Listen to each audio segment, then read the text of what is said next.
The Nintendo DS is a really great console, with tons of games, features, and 2 screens. This is going to be a DS retrospective. I'll start with the development first. The development for the Nintendo DS began around mid-2002, based on an idea the former Nintendo president had about a dual-screen console. Before it was called the DS, the development name was Nitro. That's why the serial number on the DS starts with NTR. It wasn't until November 13th, 2003, Nintendo announced they were going to release a new game product in 2004. Nintendo said that it would not succeed the Game Boy Advance or the GameCube, even though the DS had backwards compatibility with the Game Boy Advance. This was because they weren't sure if it was going to succeed, and if it didn't, they would have released a next-gen Game Boy instead. It wasn't until January 20th, 2004, when the console was announced with the codename Nintendo DS.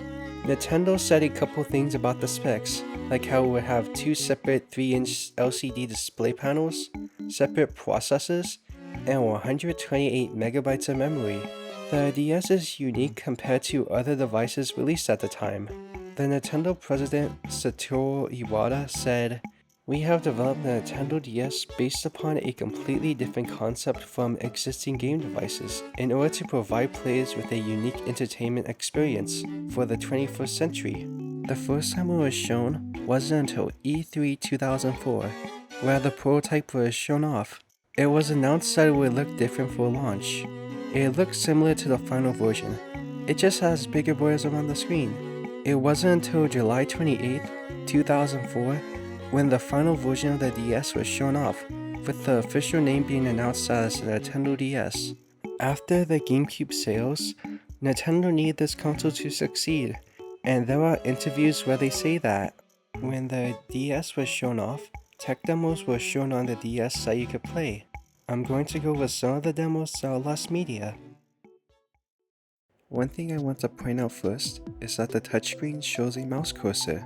I'm unsure if it was played on a DS emulator instead of the actual console. The reason why I bring it up is because that was a DS dev kit that was used to make DS games. It was called Nitro Emulator. It was made by Intelligent Systems. It has a DS attached to the unit and allows you to output the DS onto a screen, kind of like a capture card. Anyways, the first tech demo I'll go over is a Pikachu tech demo. It was made to show off the 3D graphics the DS was able to display. It also showed off the microphone and touchscreen. The demo allowed you to do different stuff with Pikachu, like grabbing and stretching his body, like Mario in Super Mario 64. It also lets you scratch cards, play a guitar, and measure the Magikarp Pikachu card. The demo has never been found, and the only thing you could find online is footage, but some of the stuff from this demo was reused for Pokemon Dash, which was released later that year. The next tech demo is Sonic DS. It was a 3D platformer with the level being flat. It was controlled by moving the stylus fast to the left and right on the touchscreen. Sonic would move faster depending on how fast you move the stylus. Touching the top of the screen makes Sonic jump if there's any obstacles. It's unknown if it was supposed to be a full game or just a tech demo. This tech demo has also never been found. The final one I'll go over is Mario's Face. That's the name of the demo, Mario's Face. It allows you to select Mario or Wario and grab parts of the face to pull and stretch them like Super Mario 64. I'm not sure why this wasn't in Super Mario 64 DS, since that just used a drawing. Anyways, that's all the tech demos I'll be going over. There were also some trailers shown at E3 2004 for Super Mario 64 DS, New Super Mario Bros. DS, Mario Kart DS, WarioWare Touch, and Pictochat to name a few. The DS was completely different from what came before it, with it having a touchscreen, stylus, and stereo speakers for surround sound on some games, with it also having a headphone jack. The resolution was 256 x 192, with a 4:3 aspect ratio for each screen, and also had a 10-hour battery life. The DS was released on November 21st, 2004, and it came with a demo of Metro Prime Hunters. and it had its very own home button menu. The first thing that appears is the Nintendo logo. Then it says you need to enter settings. You have to enter your name, birthday, enter the date, and select your favorite color. Your favorite color changes the color of the menu. After that, the DS starts up. There's also a special stop sound if you use it on your birthday. The first thing you see is the stop and a health and safety warning. I always like the DS stop sound. After that, you see the main menu. It looks cool and stylish, especially when you change the color of the menu. You're able to start a DS game, Game Boy Advance game, and go to settings. You could also start Pictochat or DS download play. The menu has a clock and calendar on the top of the screen. Each second, it makes a clicking sound. Overall, the menu is pretty good. You are also able to choose if Game Boy Advance games appear on the top or bottom of the screen. Problem is that it lets you go to settings from the main menu, but you have to turn your DS off and on to go back to the main menu. This was to make sure it saves. Also, you could set an alarm if you want to use your DS as an alarm. There's a hidden stop screen that appears if the language or touchscreen calibration settings are corrupted. When you turn your DS on, you will have to calibrate your screen, then select a language. After that, you set up your DS again. If your DS isn't set up, you can hold A, B, X, Y, R to start a DS game. If you press L instead of R, it loads a Game Boy Advance game. It doesn't really affect any games.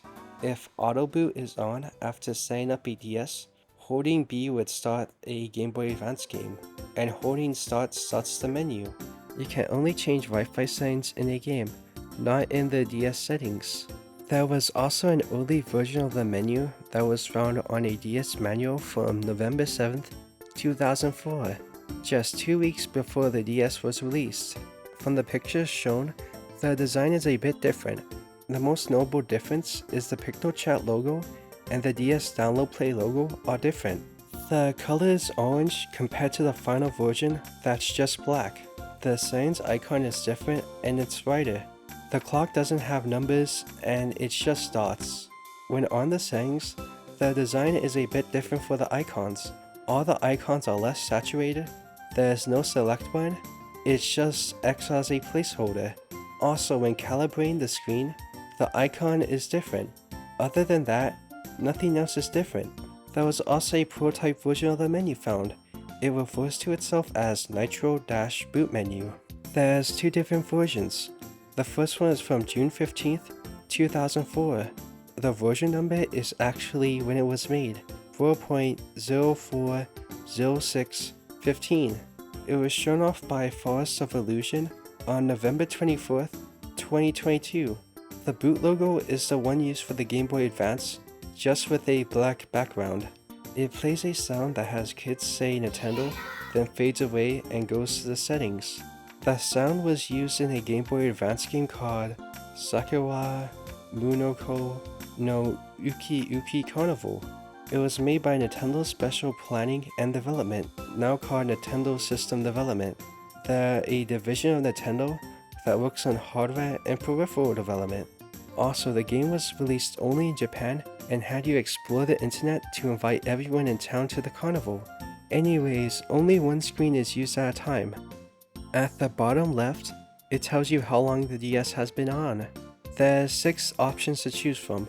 The first one is wireless download. It does nothing. It just says now making. It was probably just as a placeholder until it was finished. The next one is owner information.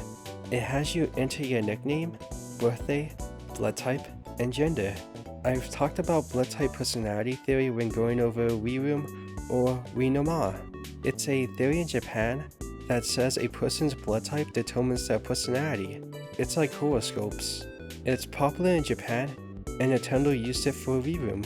It was scrapped since not much software would use this setting. If it did, it had you do it on the game itself. There's also no option to set a color. Date and time just has you set the date and time. Language lets you choose a language. One thing to point out is that French is misspelled as Flench. The next option is AGB mode. It lets you choose if Game Boy Advance games are displayed on the top or bottom of the screen. The last option is touch panel calibration. It's similar to the final version, but at the end, it lets you move your stylus across the screen. That's everything for this version. The next version is pretty similar. It was also documented by Forest of Illusions. This version is called 4.40820D and was probably made on August 20th, 2004. It was first shown online on July 30th, 2022 by Forest of Illusions. When a game is in, the menu will show for a bit before starting the game. It is similar to the previous version, but this one has wireless download working. At the top of the screen, it shows the game's description and who's sending it. There's also a number telling you how long you've been on the menu. It can't actually connect. It says lock when a console is detected. After that, it says completed in Japanese.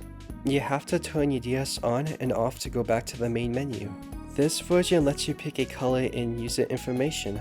This menu also has a setup process that has you select a language, calibrate the touchscreen, set the date and time, user information, and user color. Also, selecting a blood type was removed. After starting it up, it says to reboot. That's everything for the DS menu. Now, onto Pictochat. Pictochat is an app that's pre-installed on every DS. It lets you chat to a total of 16 different people. In one of 4 different rooms, you're able to type, draw, and send messages to different people. It was connected using a LAN system-to-system wireless connection. It was so good that there have been many recreations of it made online. So when you enter a chat room, you're able to type what you want on different keyboards. Some of them are different languages and have symbols and icons you can use. You can also draw stuff with the stylus. The messages were black. I'm not sure if it's true, but if it's your birthday, you get a special rainbow pen. It also plays a special sound and displays a message. It changes colors while you write and draw. I'm not sure if it's only for the DSi version, or if you could use it on the DS version. You can send a message to someone up to 10 meters away. It was also possible to make flipbooks by sending images, then drawing each frame. Then you press R to go to the top of the list, then press LR to play the animation. This was kind of the prequel to Flipnote Studio, free DSiWare that was only on the DSi. There's also a prototype version of it that just says under construction. It shows the date and time on the top, but that's about it. There was also a version made after, but that's pretty much finished. There's some text missing, and the letters on the side of the chat room are in a box. Also, it says join, not now entering, when going into a room. That's all the early versions. There's also a way to check your firmware revision by putting a Game Boy Advance game in, then opening Pictochat. After that, when you take out the game, you have a color screen. The color changes for different DS revisions, so you can tell which firmware you have. Pictochat also appeared in Super Smash Bros. Brawl as a stage. It would be amazing if Pictochat was on the Nintendo Switch. With that said, onto Download Play. Download Play allows you to play multiplayer with someone else that has a DS, with only one game. The Download Play version is separate from the DS game and is sent to DSs around you. They actually have banners since they count as a game, but most of the time, the icon is a placeholder, or the same as the main game. The default title for the Download Play versions is Nintendo DS Demonstration. You are also able to get DS demos from download stations used in a store. The download stations have a DS inside that has a DS download station cartridge, so only 15 DSs could be connected at once. To use it, you had to go to a store that has a DS download station, then go to Download Play on your DS.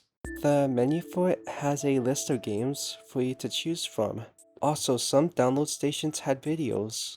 There were a total of 19 different download station versions for the US. The DS download stations for some other regions are a lot different. The Japan version uses 3 computers connected to an internet connection. The reason it was different was because most stores in the US didn't have an internet connection to use. Australia download stations would use a Wi-Fi hotspot to transfer games. I honestly think the download stations look cool. DS download stations were pretty much everywhere. Even some airports had DS download stations. You would lose the demo if you turn your DS off, so if you never turned off your DS, you were able to keep the demo. It would be cool if this was on the Nintendo Switch and you were able to try store demos on your console. Actually, there's one game on the Switch that kinda has this feature. Clubhouse Games has a guest pass you are able to download on the eShop. It lets you play the full game with somebody else if they have the cartridge. It also uses LAN. It's really useful if you want to play multiplayer, but only have one cartridge. It would be cool if more games supported it. The successor to Download Play is Nintendo Zone. It was used on the DSi and 3DS. Now I'll go over how well the DS sold. The DS was pretty much sold everywhere. There was a Chinese version made called the iQDS. The games were region protected, but the DSi and 3DS could play the games anyway. There was only 5 games made for it: Polarium, Wario Touch, Yoshi Touch and Go, Super Mario 64 DS, and New Super Mario Bros. Anyways, the DS launched in North America first, before Japan, by 2 weeks for the holiday and the biggest shopping day, Black Friday, for $149.99. The launch color was titanium and came with a demo of Metro Prime Hunter. Over 3 million pre-orders were taken from North America and Japan. Pre-orders were launched online on November 3rd and ended the same day due to how well it sold. Nintendo's original plan was to make 1 million consoles total for Japan and North America. After they saw the numbers, they bought another factory online to increase production. Originally, Nintendo was going to make 300,000 units for the US, but 550,000 were shipped and over 500,000 were sold through the first week. Then in 2005, the price was dropped to $129.99. The DS had really high demand in the United States, selling 1 million units by December 21st, 2004. By the end of December, 2.8 million were shipped worldwide, 800,000 more than Nintendo originally thought it was going to sell. At least 1.2 million was sold in the United States. By June 2005, 6.65 million units were sold worldwide. Some DSs had stuck pixels, and if you were in North America, Nintendo would replace the system if it affected your gaming experience. When the Electric Blue DS was launched in June 2005, Super Mario 64 DS became the pack-in title. Europe had an exclusive bundle that had a VIP t-shirt, Metro Prime Hunters, a WarioWare Touch demo, and a pre-release version of Super Mario 64 DS. From the Nintendo Stars catalog, it was €189.99 and came with 1,000 Nintendo Star loyalty points to cover shipping. Also, the slogan in the US was "Touching is good." Everywhere else, it was just touch. It was kind of competing with the PSP until it wasn't, due to everyone saying that it was targeted towards a different audience. All DSs combined, including the DSi, sold 154.2 million units, making it the second best-selling console of all time, unless the Switch manages to sell more than that. Some accessories were made for it by using the Game Boy Advance port. There were even some that increased the RAM of the DS or added rumble support to the games. That's everything for the DS. Onto the DSi. I'm only going to go over the system. I'll go over some applications it had in another video. So the DSi was launched in Japan on November 1st, 2008 and worldwide in April 2009. This is the third version of the DS, after the original DS and DS Lite. The DS Lite was just a smaller version of the original DS with a different design. The DSi has two different models, the DSi and the DSi XL, which is a bigger version. It was made since there was demand for a version of the DS to be made with a larger screen. This version has different features compared to the DS. It has two cameras, internal storage, and SD card support, and better online connectivity. The DS only supports WEP, but the DSi supports WPA, which is still used today. The biggest addition the DSi had was DSiWare you got from the DSi shop. The DSi shop allows you to get games with a Nintendo Points card. It sold well, but the sales are combined with the DS sales, since both of them play DS games. That's all for this video. The DSi has a lot more stuff about it than I thought, so my next video will be over the DSi, since I couldn't fit it all into one video. So subscribe if you want to see it when it comes out. Goodbye and have an amazing day.